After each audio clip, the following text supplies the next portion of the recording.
On today's edition of the Locked On Eagles podcast, ranking each position group in terms of depth going into OTAs, which are coming up next week. And the big question of the day, would the Philadelphia Eagles really say no if DeAndre Hopkins wanted to come and play here after his release from the Arizona Cardinals? All that and more on today's edition of LOE. You are Locked On Eagles, your daily Philadelphia Eagles podcast. Part of the Locked On Podcast Network, your team every day.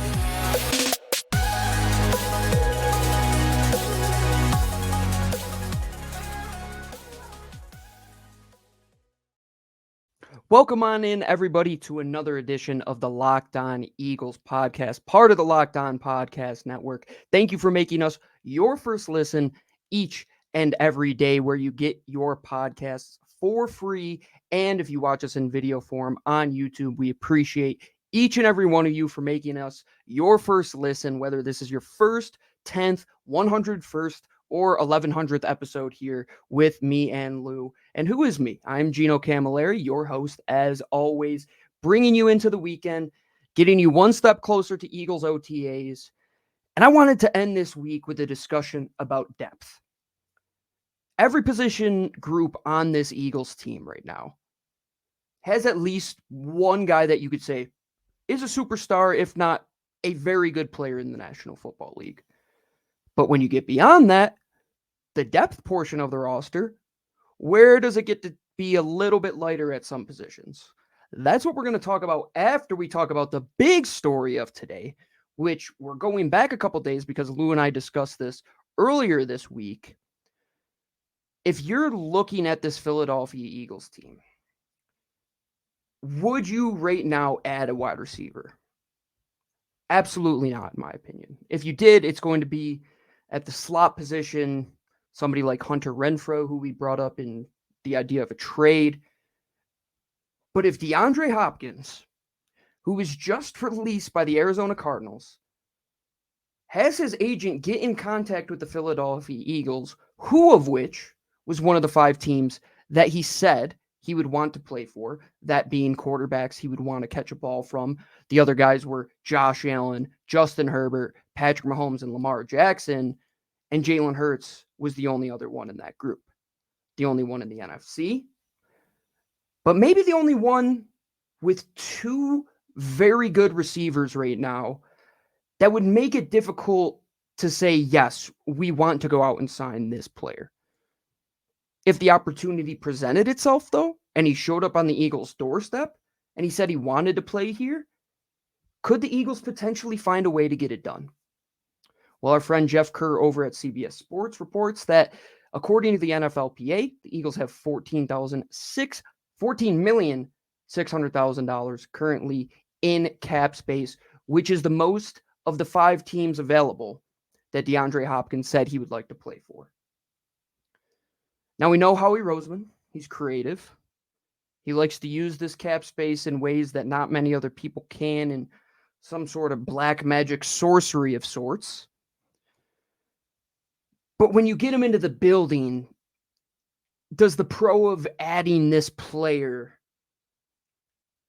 put too much, I would say, friction in between what is currently going on in Philadelphia in terms of this offense? You have A.J. Brown, DeVonta Smith, and Dallas Goedert solidified as your big 3. We know A.J. Brown. He vocalizes himself a lot, especially if he is frustrated with the amount of touches that he is getting, which you saw a couple times towards the end of the year last year. DeVonta Smith comes from the Alabama tree. He'll never say anything bad. And Dallas Goedert is just a workhorse. But in reality, these guys are all elite level receivers. And who's going to come off the field? You got to weigh the pros and cons here. The pro, when you go to 11 personnel, good luck finding a team that can match up with all 3 of those guys. Whether you want to put DeVonta in the slot or A.J. Brown in the slot, with DeAndre outside and A.J. outside, or DeAndre and DeVonta, or even put DeAndre in the slot and let him cook on a smaller slot back. The idea of that makes your eyebrows perk up. But do you want to go into that environment currently that the Eagles have, which is oh so good and oh so talked about in a great way on our show and in the National Football League. Look at Olamide Zaccheaus when his agent called him, said, yeah, I want to come to Philadelphia. Let's speed this thing up. Would DeAndre Hopkins have the same thinking? But would he be willing to not be the guy? Would A.J. Brown be selfless enough to not be the focus of the offense? Would DeVonta Smith say, hey, if they sign him for a couple of years when I'm due for an extension, am I going to sign back here? Because they did add another guy. But in another light, this is a business. And the best business decision you can make is adding one of the best receivers in the National Football League to your offense. Could it happen with Howie Roseman? Quite literally anything can happen. When it comes to snaps, when it comes to touches, could you make the argument that maybe Jalen Hurts takes a step back in his running and those plays have to go somewhere else, which they want to add another receiver? Well, you added a receiving running back. He's going to get some of the touches. The big three that you already have are going to probably have a better relationship, better timing, better route running, better route manipulation, a better understanding of their quarterback year over year from what they had last year, which last year was 2 1,000-yard receivers. Could you make the argument that they could have 3 1,000-yard pass catchers? Absolutely. Could they do that with the guys they already have in-house? 100%. We're going to talk about the depth of each position group. I look at wide receiver, and what if one of those two guys goes down? A.J. Brown has an injury history. Cross your fingers. He's okay and plays all the games like he did last year. You're going to be all right. DeVonta Smith, the guy just continues to play through injury. Dallas Goedert, though, if he goes down, is Dan Arnold the next man up at tight end? Is Quez Watkins going to suddenly become that guy that you wanted him to be, but he showed you differently? Is Olamide Zaccheaus anything more than a journeyman in the National Football League? We're going to find that out. I would say at the end of the day, I don't think this deal does get done. I think Howie will want to carry over that cap space when the Jalen Hurts contract kicks in 2024. You're going to need as much cap as possible. Even though it's just $13 million that you're going to pay Jalen Hurts next year, this world where you're paying a quarterback, you're going to have to cut the cost elsewhere. And you've already invested so much at wide receiver, and you're going to have to pay DeVonta Smith. And Dallas Goedert is going to want another contract in a couple of years when his comes due. Are you going to sacrifice all that to bring in DeAndre Hopkins for 1, maybe 2 years? I think the path you're on right now in terms of offensive playmakers is the correct path. Keep going forward. But if DeAndre Hopkins wants to come here and play for a bag of peanuts, it's going to be hard to say no. I mean, I've wanted him personally in Philadelphia for years. I thought they should have been in on that trade a couple years ago when he was moved to Arizona. Now you have the chance to get him for free. We'll see what it ultimately comes out to be if he wants to sign a long-term deal somewhere else. If the Eagles were to get it done, it would have to be on a 1-year deal, probably around $10 million, in my opinion. I don't think that is going to be good enough to get it done. One of those other teams can find a way and don't allocate as many resources to the pass catching position, especially Baltimore and Buffalo right now. When you look at, you're just paying Stephon Diggs there, and the rest of the guys are still on the rookie contract or the rookie deals rather. It's going to be tough to get DeAndre Hopkins in a Philadelphia Eagles uniform. It's not fantasy football. It's not Madden. This is the real life National Football League. But in the real life National Football League, Howie Roseman has done a pretty good job putting together this Eagles 2023 roster. To finish out today's show, we're going to talk about and rank each of the 8 position groups. There's one that we're just going to talk about in a higher light because we know it supersedes everything else. But before we do that, I have to talk about our good friends over at Built Bar. If this is your first time listening to the show or your 1000th time listening to the show, please listen in, because I can't tell you enough how good Built Bar is. Built Bar are? Built Bar is. Regardless, whenever you get them, in whatever form, wherever you buy them from, you're going to be rewarded not just with the most delicious protein bar on the market, but an incredibly nutritious snack meal replacement supplement, maybe even a sweet tooth craver, which I use it for. It's 130 calories, 4 grams of sugar, 17 grams of protein. I mean, heck, when I'm sick of eating chicken during the week, I'm going to grab a couple of these Built Bars, which I do all the time. My favorite, churro, peanut butter brownie, cookies and cream. I can't pick. I will eat literally any of them. Go to Built.com today to get your favorite box. Or if you're on the road, you see a Walmart around the corner, go to Walmart. You can get one of their 4-bar boxes of cookies and cream, double chocolate or coconut puff. And if you have a Sam's Club membership, you could grab a 13-bar box with their hit flavors, brownie batter puff and churro puff. You will thank me later. I'm telling you, these things are the real deal. Go to Built.com today, Sam's Club, or your local Walmart to pick up the Built Bar. It's what everybody's talking about. It's what I'm eating every single day.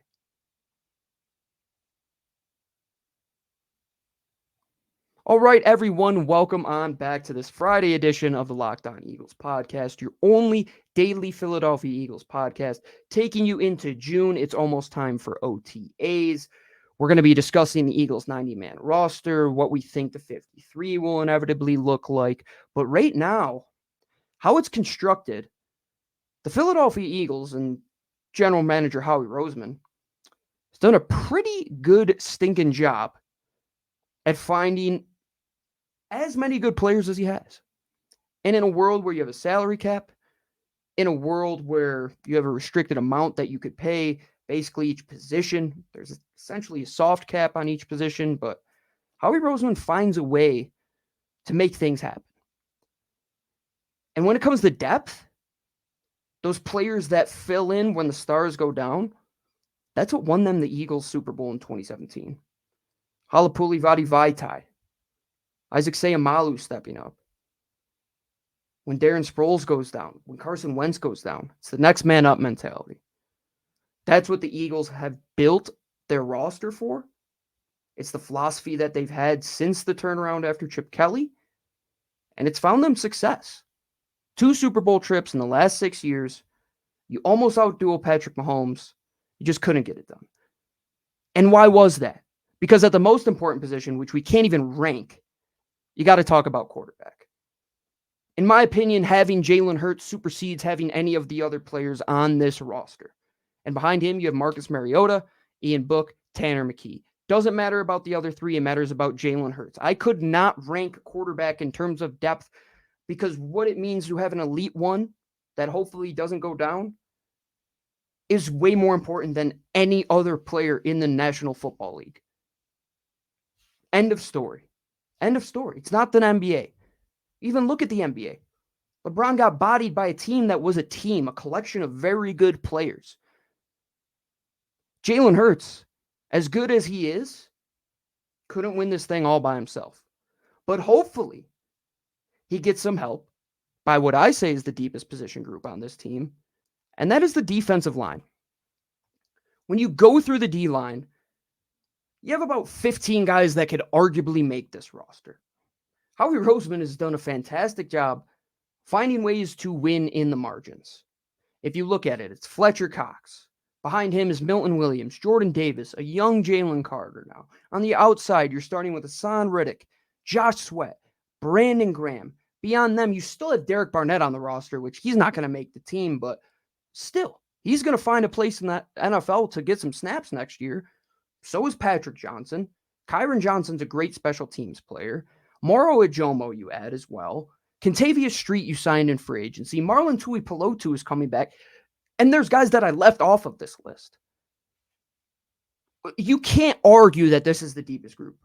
I think it's far and away the deepest group because you got 2.5, maybe even 3 groups of starters in there, as opposed to the other position groups on this team where once you get past the top guy, it doesn't look too pretty. But we're going to go to the other line group. We're going to talk about the offensive line. I think that is the second deepest group on this roster. And you're looking at Jordan Mailata, Landon Dickerson, Jason Kelsey, Cam Jurgens, Lane Johnson. I mean, I hope we say Lane Johnson's name forever. This guy is truly unbelievable. You just drafted Steen. You got Jarek Driscoll. You got Suo Peta. You got Brett Toth and Cameron Tom. those guys, in Sua Opeta and Brett Toth and Jack Driscoll and even Cameron Tom, they've all played minutes for the Philadelphia Eagles. Driscoll was in the conversation to be a starting player for you last year. Until you got Steen, he was your next man up at many positions. Sua Opeta has played big-time guard minutes for you. Brett Toth, they continue to keep the guy on the roster for a reason. But outside of the big names, it does drop off a little bit. It's not as deep as prior years, but I still think the top helps bring up the mean and the average of this group. You're not going to look at the rest of the position groups outside of the defensive line and say, yeah, there's that many bona fide players that are all pros. It was tough. I went back and forth, but my third position group is cornerback.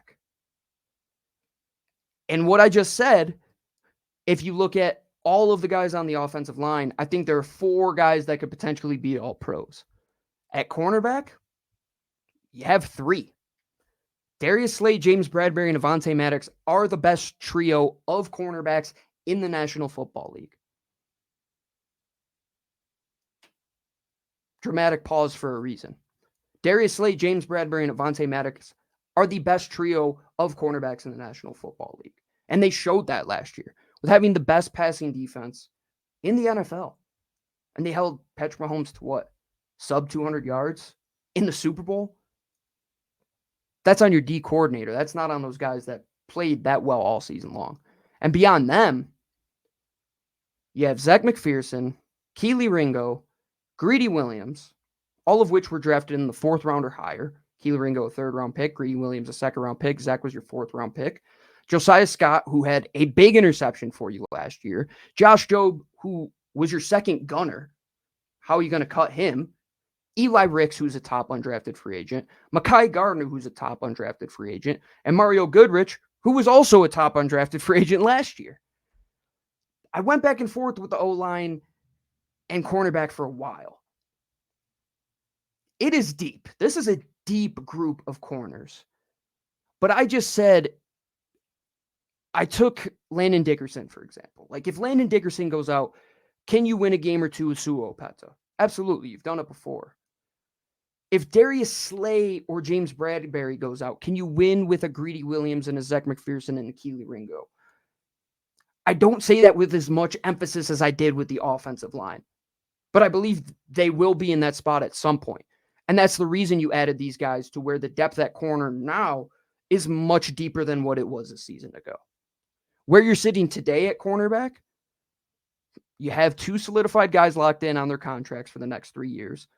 Avonte Maddox is still paid on his contract. McPherson's a rookie contract. Ringo's a rookie contract. Williams is a cheap UDFA, or a free agent deal, rather. Josiah Scott is a cheap deal. Josh Jobe, UDFA. Eli Ricks, UDFA. Mekhi Gardner, the same. Mario Goodrich, the same. They know what they want at corner. They have to have a deep group. And frankly, the NFL, you have to have 6 guys, maybe even 7, maybe even 8 on standby just in case. Look at the 2018 Eagles. You saw what happens when you lack that depth. They went heavy here at corner, and they got much, much deeper. Going to number 4, I said the running back room. I don't think you have all pro caliber players, but I think you have guys that are going to get Pro Bowl votes. And that doesn't mean much for a football aficionado, but DeAndre Swift is going to be a player. He could be a 1,500-yard all-purpose guy, and that wouldn't bat an eye. Rashad Penny could be a 1,000-yard guy on the ground, the most explosive runner in the league last year before he got hurt. Why can't he be that in this Eagles offense, behind this offensive line? And then you throw Kenny Gainwell in there, who the Eagles have huge hopes for moving forward. Boston Scott, who is maybe the best back in the Super Bowl. Trey Sermon and Kennedy Brooks are probably not going to make the roster and for sure could be a 3rd or 4th running back on most teams in this league. I said that this was behind corner because I don't think the top is as heavy. I think there's much more depth than maybe the other offensive skill groups. Because if one of these guys go down, you could still win a game with the other players. You could still be in a position where you're not going to have to change the offensive playbook too much. Whereas opposed to the other position groups, you're really going to have to sacrifice in some areas. And let's go right into wide receiver. Why I put wide receiver 5th with A.J. Brown, DeVonta Smith, Quez Watkins, Olamide Zaccheaus, Britton Covey, Greg Ward, Devin Allen, Charleston Rambo, Tyree Cleveland, Joseph Nada, Jaden Hazelwood. After those first 2 names, let's say one of those guys eats something bad on the Saturday before the game. It's a game time decision, and he can't go. Well, we saw Quez Watkins step in to be the number 2 last year. What he was as the number 2 the year before. They wanted to upgrade. That's why they got A.J. Brown. OZ had a great season last year for Atlanta, but what is he? Is he going to be that much better than Quez Watkins? Exponentially better? I don't know. Britton Covey showed you nothing on offense. Greg Ward is a journeyman. Devin Allen couldn't see the field.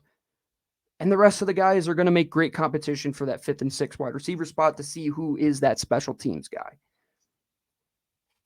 I don't like the depth at wide receiver as much looking at it now as I did a couple weeks ago, to be honest with you, because the idea of one of these guys going down and you not having that solidified number 3, maybe you upgrade. But after that, are you going to get production from 4, 5, 6? Probably not. They're probably going to be strictly special teams players. So that's why I put them 5th. I had to put them behind running back because you can make the argument that all those guys deserve a roster spot. Cornerback is too deep. Offensive line is too deep. And so is the defensive line. That takes us to number 6, the final offensive skill group, tight end. I think this one goes unsaid to why it is number 6. Dallas Goedert, big drop off. Jack Stoll, Grant Calcaterra, Dan Arnold, Tyree Jackson, Dalton Keene, and Brady Russell. One of those guys is a bona fide player in this league. The rest, it's going to be a very interesting group to watch, a very deep group. But is that depth good? Is it replacement level? Or is it downright poor? Because last year, you didn't get much outside of Dallas Goedert. If he goes down, cross your heart, man. You're going to have to figure out a way to adjust your game plan. And much like wide receiver, if one of those big guys goes out, you have to change your game plan dramatically. Dramatically. You're going to have to find a way to give 6 to 8 touches to somebody else. Do you trust Dan Arnold? Do you trust Quez Watkins, Olamide Zaccheaus, Tyree Jackson, who can't do anything at this point? Maybe they find somebody else in the next couple months here. I think roster cutdown day will be very interesting for tight end, for guys elsewhere that they might be able to acquire. Because right now, I don't know how this is going to shake out past Dallas Goedert, but they can't sit on their hands if there is an opportunity to improve at this position. Going back to the defense, which will be the final 2 groups.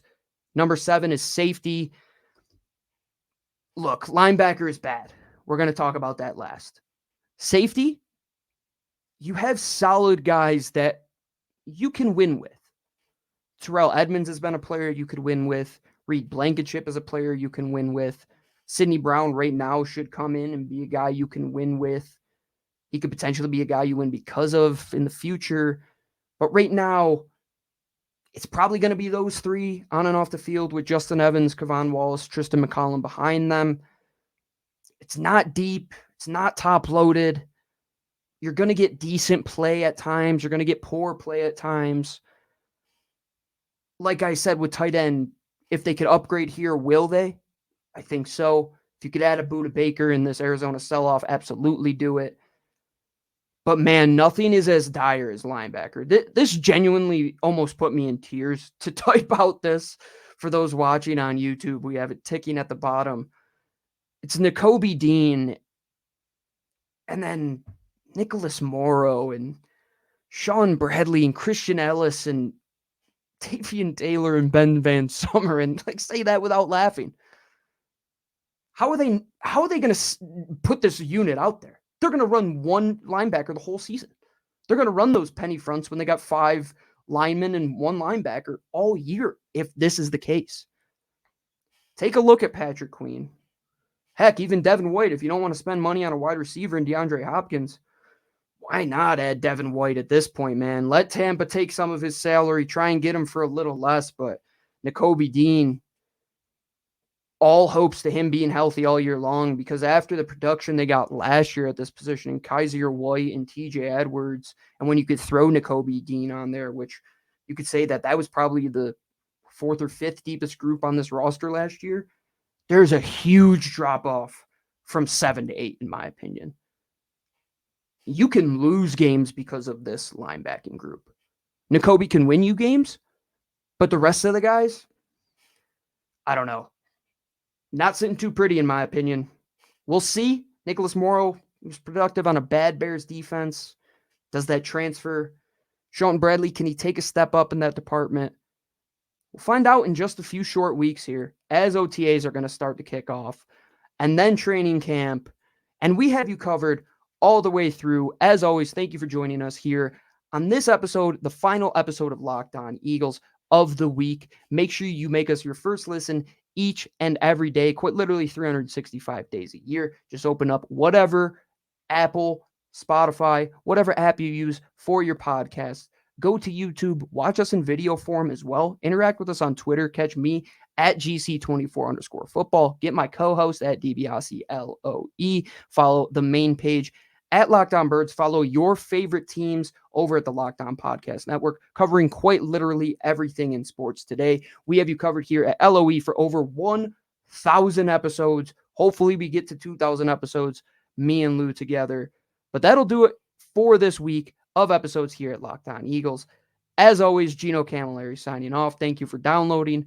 Thank you for watching, subscribing, and listening. And as always, fly, Eagles, fly.